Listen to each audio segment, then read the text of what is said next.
पक्का तुम्हारी बुआ आई होगी। जाओ बेटा देखो, अगर तुम्हारी बुआ आई होगी ना तो कह देना मम्मा घर पे नहीं है। जाओ। नमस्ते बुआ।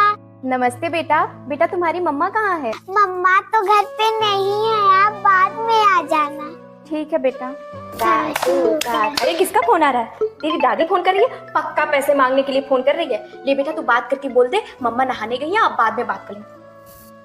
हेलो दादी। हेलो बेटा, तुम्हारी मम्मा कहाँ है? मम्मा नहाने गई है, आप बाद में बात कर लेना। ठीक है। शाबाश मेरे बच्चों। अरे मेरे पर्स में से पैसे किसने निकाला?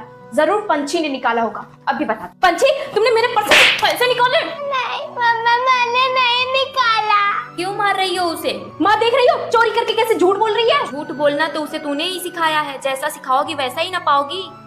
बच्चों की पहली शिक्षा घर से ही शुरू होती है। घर को पहला विद्यालय बनाएं।